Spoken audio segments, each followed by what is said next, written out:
제가 이 요한계시록이라고 하는 성경책을 근거로 해서 이 세 권의 저서를 저술을 했습니다.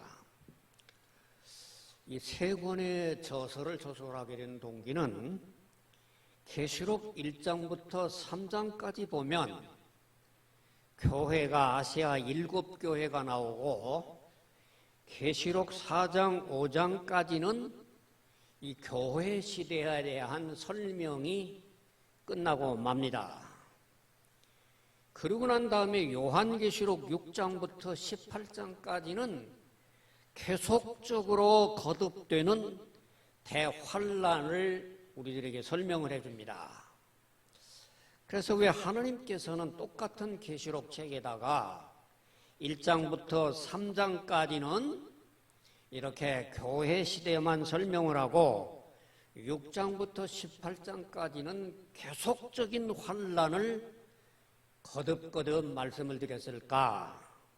제가 오랜 목회와 저는 40여 년 동안 이 궁금증을 알아보기 위해서 수십 권의 제가 섭렵한 계시록의 참고서적을 얘기하면 한 5, 60권이나 되는 많은 책들을 섭렵을 하다가 마지막에 제가 1장부터 5장까지는 이 세상이 교회 시대라고 하는 것으로 끝나고 6장부터 18장까지는 대환란이 시작된다고 하는 것을 우리 주님께서 말씀해 주셨다라고 하는 확신을 얻고 이제 계시록 6장부터 18장까지는 이제 대환란 시대라고 하는 책을 저술했습니다. 여러분, 우리는 계시록 6장부터 계속해서 이제 살펴보겠습니다만 이번 8월 한 달 동안 가운데에 6장부터 14장에 있는 내용을 한 4주에 걸쳐서 살펴보려고 그러는데 오늘 말씀드리려고 하는 말씀 가운데 우리 요한계시록 6장에 있는 말씀을 한번 살펴보겠습니다. 계시록 6장 1절부터 우리 6절에 있는 말씀까지 우리 합독을 한번 해보겠습니다. 계시록 6장 1절부터 6절까지 다 같이 합독합니다. 내가 보매 어린 양이 7인 중에 하나를 떼시는데 그때에 내가 들으니 네 생물 중에 하나가 우레소리같이 말하되 오라 하기로 이에 내가 보니 흰 말이 있는데 그 탄 자가 활을 가졌고 멸관을 받고 나아가서 이기고 또 이기려고 하더라. 둘째 인을 떼실 때에 내가 들으니 둘째 생물이 말하되 오라 하니 이에 다른 붉은 말이 나오더라. 그 탄 자가 허락을 받아 땅에서 화평을 제하여버리며 서로 죽이게 하고 또 큰 칼을 받았더라. 셋째 인을 떼실 때에 내가 들으니 셋째 생물이 말하되 오라 하기로 내가 보니 검은 말이 나오는데 그 탄 자가 손에 저울을 가졌더라. 내가 네 생물 사이로부터 나는 듯한 음성을 들으니 이르되 한 데나리온에 밀한되어 한 데나리온에 보리속대로다. 또 감람류와 포도주는 해치지 말라 하더라. 여러분,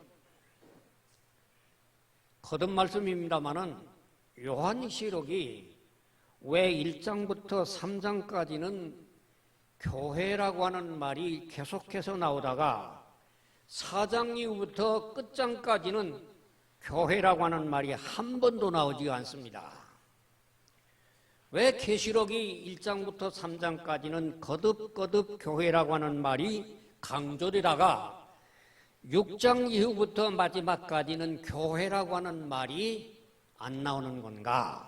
이 많은 해석들을 여러 가지 참고해 볼 때에 결론은 뭐냐고 하면 1장부터 5장까지는 교회 시대라고 하는 교회 시대에 국한된 예언의 내용이고 6장부터 18장까지는 교회 시대가 끝난 다음에 미래에 있을 7년 동안의 대환란을 설명하는 내용이 계시록 6장부터 18장의 내용이다.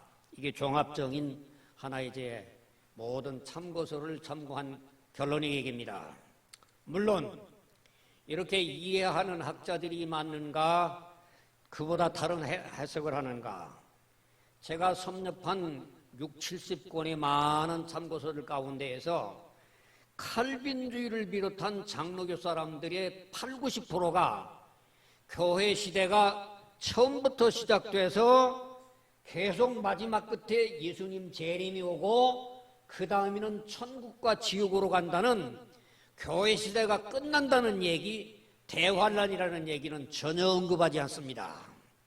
저는 침례교 목사기 까닭에 요한계시록 1장부터 5장까지의 교회 시대, 6장부터 18장까지의 대환란 시대, 이거는 침례교 신학자들이 하는 얘기입니다. 근데 제가 침례교 교단에서 40여 년 종사해 보니까 침례교 목사들이 다 그러냐? 그렇지도 않아요. 침례교 목사들 가운데 절반도 그렇게 믿지를 않아요. 그렇다면 오늘날 이 전 세계 모든 교회들 가운데서 예수님이 오시고 난 다음에 오늘날 이 땅이 교회 시대가 바로 하나님의 은혜의 시대고 주님 다시 재림하셔서 영원한 천국과 영원한 지옥으로 갈 것이라고 하는 이 무천년 사상이 전 세계의 80, 90%를 차지하고 있는 현실을 목도하고 있습니다. 그런데 그런 사람들에게 물어봅니다. 그러면 오늘 요한계시록 6장부터 7장, 8장, 9장에 있는 이 내용은 무엇을 뜻하는 거냐 물어보면 다 상징이라고 얘기합니다. 상징. 무엇이 상징이냐? 이 상징이라고 하는 말처럼 성경에 무책임하고 애매한 얘기가 없어요. 그 상징이라고 하는 말은 말하는 사람이 이게 상징이라면 이 상징이고, 저 사람이 저기 상징이라면 저기 상징이고, 저 사람이 저기 상징이라면 상징이고, 이렇게 애매모호한 말로서 해석해내는 것이 상징이라고 하는 말인데, 여러분 우리 요한계시록 1장 6장에 있는 말씀 한번 봅시다. 내가 보매 어린 양이 7인 중에 하나를 떼실 때 맨 먼저 뭔 말이냐면 흰 말이 나온다고 그랬어요. 흰 말이 나오는데 흰 말이라고 하는 것은 평화를 상징을 하는데 그 평화를 상징하는 그 흰 말이 화를 가졌다는 얘기는 이 세상에 이제는 평화가 사라지고 전쟁만 있다고 하는 것을 가르쳐 주시는 뜻이다. 이렇게 해석을 합니다. 제 해석이 옳습니까? 상징이라고 하는 해석이 옳습니까? 어떤 해석을 여러분은 따르겠습니까? 그 다음에 3절에 보면 둘째인을 내가 뗄 때에 내가 들으니 둘째 생물이 오라 하기라 보니까 붉은 말이 나오더라.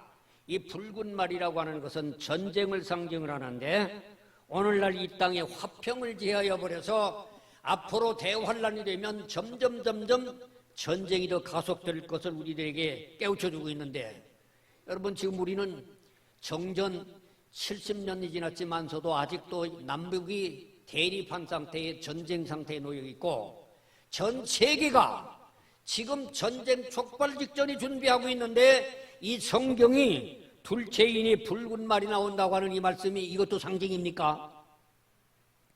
셋째인을 떼실 때에 내가 들으니 셋째 생물이 말하기라 하는데 이때에 보니까 이때에는 검은 말이 나왔는데 이 검은 말이라고 하는 것은 기근을 상징하는데 한데나리온이라고 하는 것은 옛날 로마 시대 때에 한 사람의 노동 임금에 해당이 됩니다. 아마 한 사람의 노동 임금이 요즘 얼마 되는지 모르겠습니다만은 아마 모르긴 하지만 이 땡볕에 여기 공사판에 일하는 사람이 하루에 15만 원, 20만 원 받는지 모르겠어요. 그런데 15만 원, 20만 원 받아가지고 그 돈으로 뭘 사느냐고 하면 한데나리온이 밀 한 대나 보리 석 대를 살 수밖에 없을 정도의 대기근 시대가 앞으로 돌아온다. 이것도 상징입니까? 이것도 분명한 오늘 우리들에게 예언의 말씀을 주고 있고, 그 다음에 7절에 보면 넷째인을 뗄 때에 청황색 말이 나와가지고 이 땅의 4분의 1이 모든 인구들이 죽는 예언이 오늘 우리에게 기록됐습니다. 여러분 우리는 지난 코로나 3년으로 인해서 전 세계 수십만 명이 죽었어요. 지금도 죽어가고 있어요. 그런데 이 코로나의 원인이 분명하게 밝혀지지 아니하고 계속적으로 연구를 거듭하는데도 이 코로나가 장식되지 않고 있는데, 오늘 이 성경의 예언에 보면 장차 청황생말이 나와서 세계 유행병으로 인해 가지고 인구의 4분의 1이 죽는다. 이것도 상징입니까? 여러분, 제가 이 말씀을 거듭거듭 들으면서 아무리 이 성경 말씀을 상징이라고 이해하려고 해봐도 도무지 이해가 되지 않는다는 얘기입니다. 제가 이런 징조로 많은 징조 가운데서 나타나는 징조 가운데 또 이런 신문을 봤어요. 내가 어제 신문에 바라보니까 독일에 있는 산악대원들이 시베리아에 있는 동토, 지금 시베리아자 북극 땅에 있는데 얼어붙어 가지고 가서 몇 만 년 동안 얼어붙어 있는 땅덩어리를 가서 산악대원이 갔는데, 이 빙하가 이 더위로 인해 가지고 가서 녹아져 가지고 신석기 시대 때에 얼어붙었던 세균들이 꿈틀거려 가지고 병균을 전파한다고 하는 이런 신문이 어제 신문에 나타났어요. 여러분, 빙하가 울자 4만 년 전 벌레가 깨어났다는 얘기입니다. 여러분, 오늘 우리는 이 병의 원인이 코로나 원인을 모르는 것처럼 전 세계는 원인을 모르는 병이 계속적으로 생기는데, 오늘 여기 계시록에 보면 장차 청황생말인 유행병이 세계를 덮침으로 말미암아 세계 인구의 4분의 1이 죽는다. 이게 상징입니까? 저는 오늘 이 말씀을 들으면서 오늘 우리들이 깨달아야 할 귀중한 진리가 있는데, 왜 성경에는 이렇게 미래를 좋은 세상이라고 예언을 하지 않냐고, 미래가 나쁜 세상이 되고 어려운 세상이 되고 재앙이 된다라고 하는 설명을 왜 해놨을까요? 그 이유가 뭘까요? 여러분, 그것은 앞서 얘기한 대로 요한계시록 1장부터 5장까지 하나님께서 은혜의 시대, 성령의 시대, 하나님께서 축복의 시대, 누구든지 구원받을 수 있는 시대에 하나님 앞에 빨리 돌아와서 이런 재앙의 시대를 겪지 말고, 하나님께서 주님이 공중으로 나팔을 불며 공중으로 강림하실 때에 들림을 받을 수 있는, 휴거를 받을 수 있는 그거를 우리들에게 깨우쳐주기 위해서 요한계시록에 이런 말씀이 우리들에게 기록됐더라 하는 내용을 말씀드립니다. 오늘 더 이어서 이렇게 대환란이 시작될 때에 놀라운 현상이 생기는 뭐냐면, 계시록 7장에 이스라엘 민족이 12지파 가운데서 14만 4천 명이라고 하는 사람들이 회개하고 돌아온다는 내용이 요한계시록 7장에 나타나고 있습니다. 여러분, 이 말씀도 잘못 이해를 해가지고 오늘날 유병헌이 구원파란다든지 옛날에 박태선이 전도관이란다든지 현재에 있는 신천지 이만이라고 하는 사람은 오늘 여기 계시록 7장에 나오는 14만 4천이라고 하는 이게 누구냐? 자기들 교회에 들어오면 구원받을 14만 4천 명이 자기들 교회에 들어올 사람이라고 이런 잘못된 해석을 내리고 있습니다. 그런데 오늘 요한계시록 7장이 나타나고 있는 14만 4천이라고 하는 것은 무엇을 뜻하는 건가? 여기 오늘 이 말씀을 여러분들에게 제가 깨달은 바대로 설명을 드려보도록 하겠습니다. 오늘 이 말씀을 우리는 깨닫기 원하려고 한다고 하면, 결론적으로 얘기한다고 하면, 요한계시록 7장에 나타나고 있는 14만 4천이라고 하는 것은 교회 시대가 아닌 미래의 대환란 시대에 이스라엘 민족이 거국적으로 회개하고 돌아오는 그 미래의 내용이 요한계시록 7장에 있는 내용이다 하는 것을 성경적으로 여러분에게 증명해 드려 볼 테니까, 여러분들 성경에 있는 말씀 가운데에서 우리는 이 이스라엘 민족의 미래를 예언했던 바울 사도의 말씀을 한번 살펴보도록 하겠습니다. 여러분, 성경 한번 로마서 9장을 한번 살펴보시죠. 로마서 9장에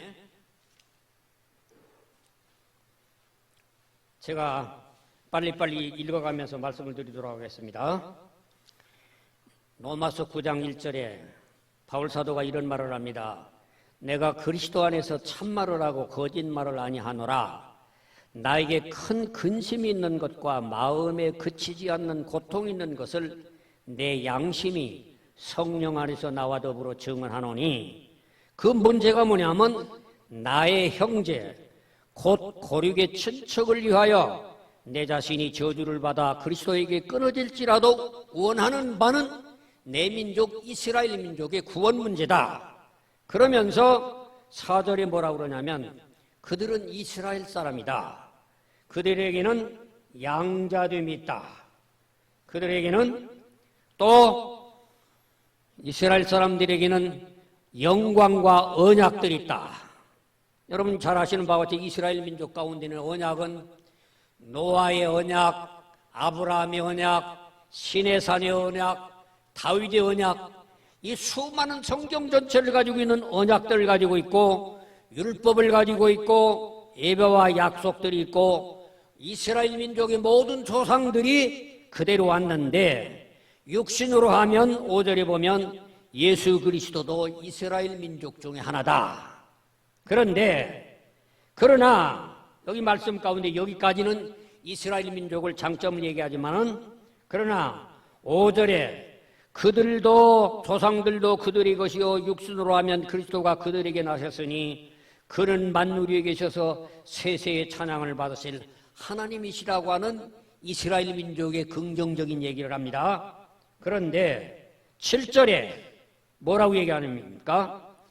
또한 아브라함의 씨가 다 그의 자녀가 아니라 오직 이삭으로부터 난 자라야 내 씨라 분류를 하신 것처럼 아브라함의 아들이 이삭도 있고 이스마엘이 있는데, 아브라함 가운데서 이스마엘이 육신이라고 해가지고 혈통을 받았다고 해서 그게 이스라엘 민족이 아니라 이삭만이 하나님의 택함을 받은 것이다. 그러면서 8절에 뭐라고 그러냐고 하면 육신의 자녀가 하나님의 자녀가 아니요 오직 약속의 자녀가 씨로 여김을 받았느니라. 그 다음에 31절을 넘어가 보겠습니다.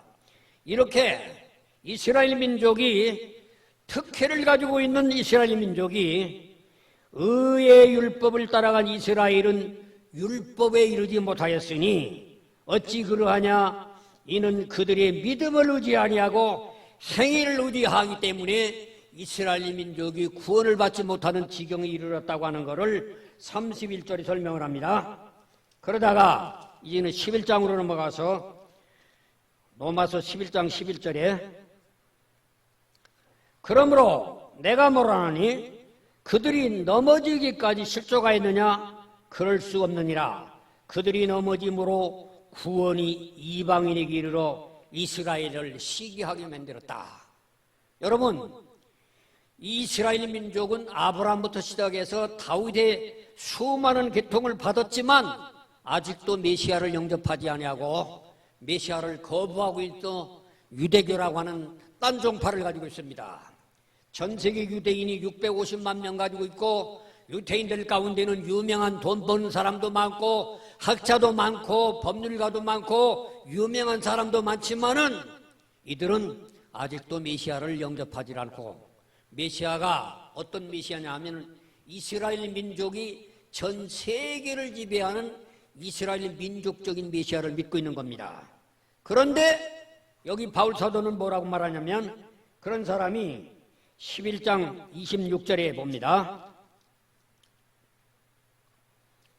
11장 26절에 그리하여 온 이스라엘이 구원을 받으리라 기록된 바 구원자가 시온에서 오사 야곱에서 경건치 않은 것을 돌이키겠고 내가 그들의 죄를 없이 할 때야 그들에게 이루어질 언약이 이루느니라. 여러분 25절에 보면 형제들아 너희가 스스로 지혜있다면서 이 신비를 너희가 모르기를 원치 아니하노니 이 신비는 이방인의 충만한 수가 들어오게 되면 이스라엘 백성들이 회개하고 돌아온다는 얘기입니다. 여러분 제가 이 로마서 9장부터 11장까지 설명하는 핵심의 이유는 오늘 요한계시록 7장에 나타나고 있는 이스라엘 민족 가운데서 14만 4천이라고 하는 게 꼭 650만 명 가운데서 14만 4천이라는 게 아니라 완전 수인 12에서 곱하기 12이 14만 4천이니까 이스라엘 민족 중에서 거족적으로 많은 사람들이 회개하고 돌아가는 상징적인 숫자가 14만 4천입니다. 그래서 이스라엘 민족이 대환란 때에 회개하고 돌아오는 역사가 요한계시록 7장에 우리에게 예언됐다는 내용의 제 설명입니다. 여러분, 참 이상하지 않습니까? 왜 이스라엘 백성들이 예수님을 보았죠? 여러분 보면은 갈릴리에 본다고 하면 고린도전서 15장에 보면은 갈릴리 사람들이 500명이 예수님이 부활 승천하는 것을 바라봤고 사도행전에도 바라보면 예수님이 구름 타고 가는 걸 바라봤는데 왜 그렇게 예수님이 가신 유대인들은 아직도 예수를 안 믿느냐는 얘기입니다. 이들은 성경을 잘못 믿기 까닭에 오늘날 이 사람들이 지금까지도 믿고 있지를 않다가 어느 때에 이 이스라엘 민족이 회개를 하냐고 하면 이 교회 시대가 끝이 나고 성도들이 공중으로 휴거하고 주님이 하늘로부터 강림하게 되는 것을 유대인들이 보게 됩니다. 여러분 한 구절 더 봅시다. 요한계시록 1장 7절에 있는 말씀 봅시다. 요한계시록 1장 7절 다 같이 한번 합독을 합니다. 볼지어다 그가 구름을 타고 오시리라.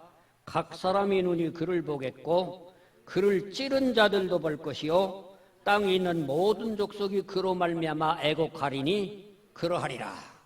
여러분 예수님께서 장차 공중으로 강림해 오실 때에는 옛날에 갈릴리 사람들 500여 명만 봤던 그런 현상이 생기는 게 아니에요.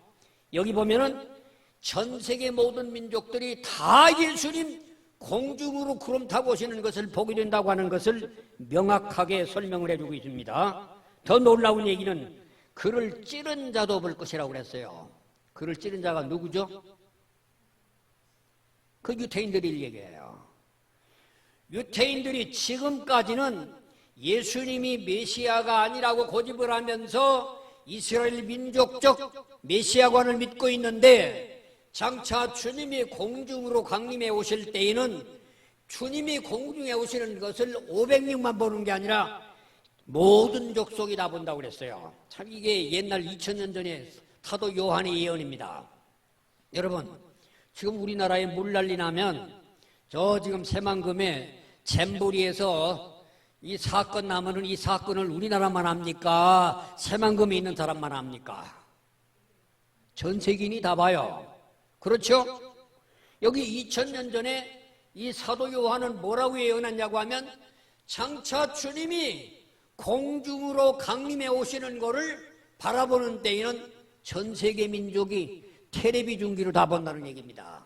여기 성경에는 텔레비 중계라고 말은 안 했지만 이 말씀 속에 있는 진리를 본다고 하면 이 말씀 속에 깨우치는 귀한 진리는 명확하게 미래에 예수님 강림하실 때에 세계 사람들이 그 공중에 오시는 예수님을 보게 될 장면을 우리에게 예언해 주고 있다는 내용입니다. 그런데 그게 중요한 게 아니에요. 예수님을 찌른 자들, 자기들은 메시아가 아니라고 했던 그들이 예수님 공중으로 오시는 걸 보고 성도들이 다시 휴거하는 걸 보니까 이 사람들 생각이 달라지는 겁니다. 생각이 달라져서 그때야 비로소 예수님을 영접하고 돌아오는 숫자가 이스라엘 민족의 14만 4천이라고 하는 거국적인 회개의 역사가 일어난다는 것이 계시록 7장의 내용이라는 얘기입니다. 여러분 이해가 갑니까? 여러분 오늘 이 말씀 속에 우리는 하나하나 이 말씀을 우리는 이해를 해야 하는 것이 계시록 6장에 보면 환란이 오게 되는데 이 환란이 그냥 오는 게 아니라 이스라엘 민족을 회개하기 위한 하나님의 섭리 역사가 이 환란 속에 담겨져 있다고 하는 것을 우리가 이해가 됩니다. 그 다음에 오늘 이 계시록 8장 9장에 보면 그 다음에는 뭔 얘기가 나오냐고 하면은 7채 인의 재앙이 끝나고 난 다음에 나팔 재앙이 이제 나타나기 시작합니다. 앞서 인의 재앙에는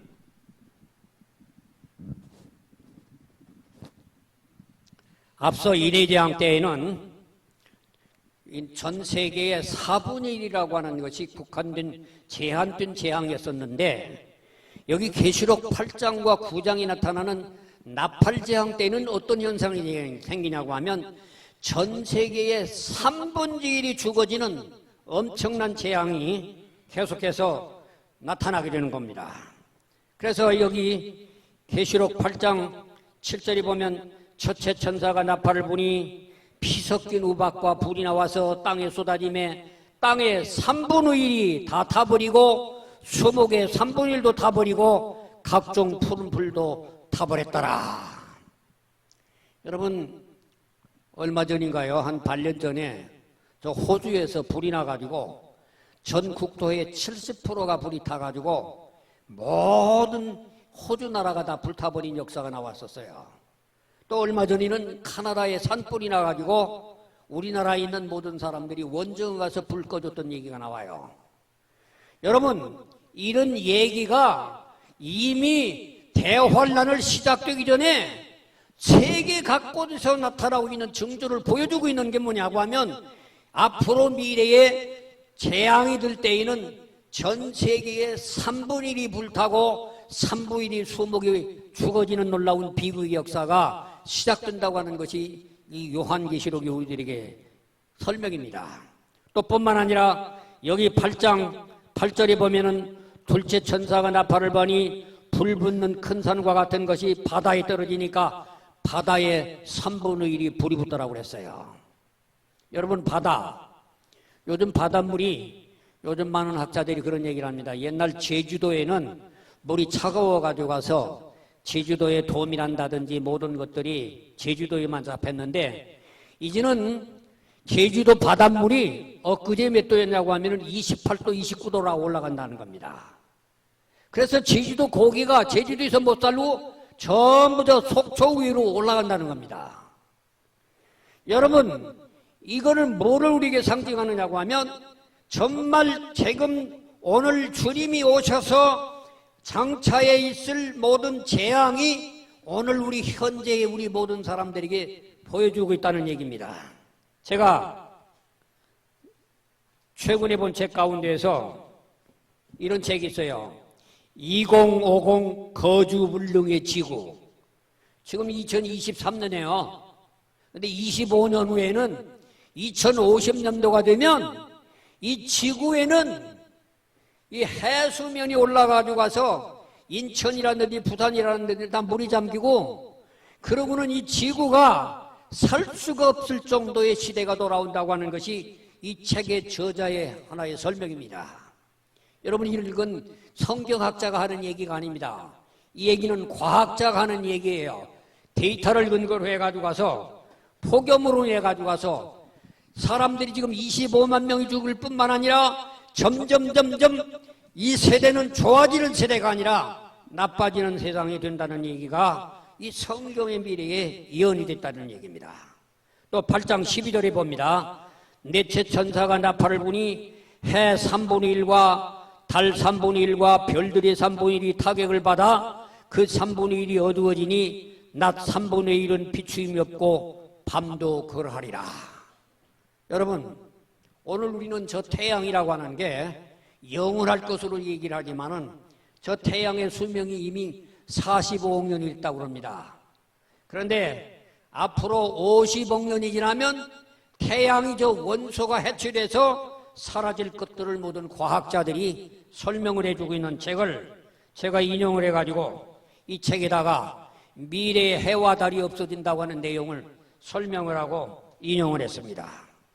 여러분, 이 모든 재앙들을 무엇을 우리에게 깨우쳐주느냐고 하면 이런 거를 깨닫는 너희들은 이런 재난이 오기 전에 빨리 예수님 영접하고 하늘나라 아무 때라도 갈 준비를 하라고 하는 경고의 말씀으로 주신 말씀이지 겁주라고 주는 말씀이 아니라는 내용의 얘기입니다. 여러분, 오늘 우리는 이 계시록을 보면 볼수록 더더욱 놀라운 말씀이 이루어지는데, 이때에 마지막에 이때에도 요한계시록 11장에 보면은 두 증인이 나타납니다. 이 두 증인이 나타나서 그들의 입이 불이 나와가지고 원수들을 삼켜버리기도 하고 누구든지 그를 해하려 한다고 하면 죽임을 당하는 막강한 두 증인이 나타나는데 3년 반 동안 그가 선교를 하고 난 다음에 짐승에 의해서 다음 주에 설명할 요한계시록 13장에 설명한 두 짐승에게 상해를 당합니다. 그래서 살해를 당해가지고 사흘 반 동안을 그 죽은 시체를 여기 보면요. 요한계시록 11장 9절에 있는 말씀을 우리 다 같이 한번 합독해 봅니다. 9절 10절에 있는 말씀.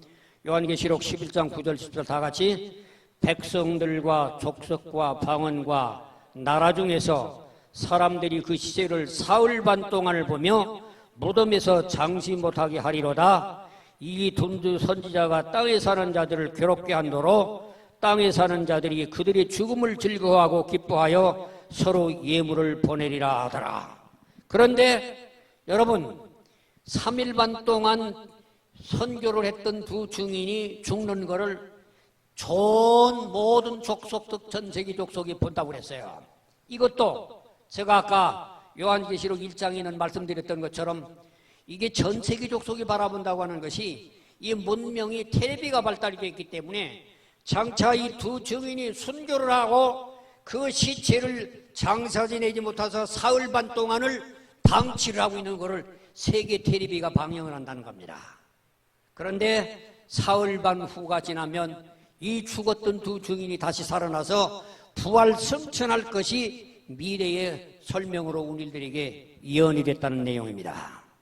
제가 오늘 요한계시록 6장부터 11장에 있는 말씀을 여기저기 두서없이 말씀드렸습니다만은 여러분에게 드릴 수 있는 말씀은 오늘 우리가 분명히 교회 시대, 은혜 시대 우리가 살아가고 있고 이렇게 하나님의 은혜로 복받고 살아가는 걸 깨닫고 하루속히 회개해야 될 텐데 아직도 세상이 좋은 세상인 줄 알아요.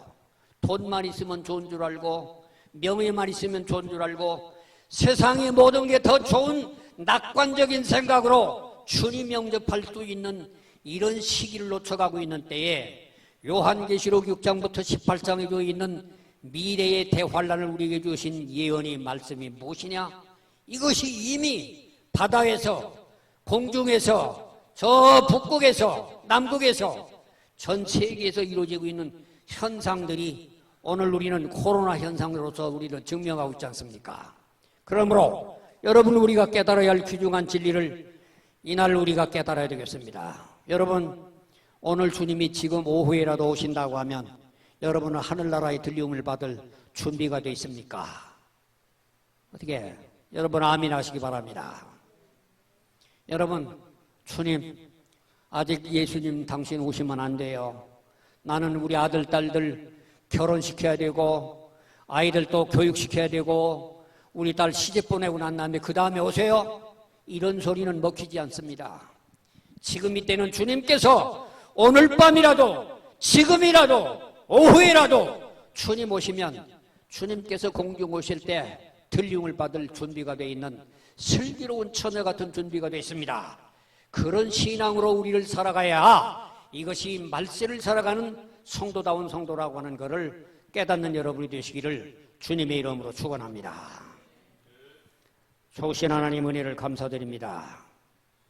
오늘도 우리들에게 무더운 가운데서도 우리를 사랑해 주셔서 주님 말씀을 깨달을 수 있도록 은혜를 주셔서 이렇게 귀한 복된 주님의 말씀을 우리가 깨달았나이다.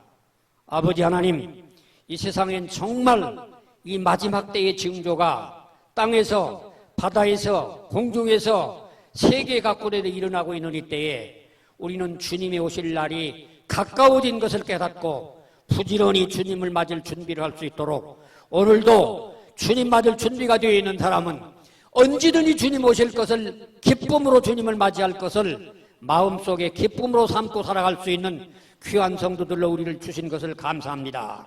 하나님 이 말씀 듣는 우리 모든 성도들에게 기쁨을 안고 돌아가는 복받는 성도들을 우리 모두를 축복해 주시옵소서. 예수님의 이름으로 축복하며 기도하옵나이다. 아멘.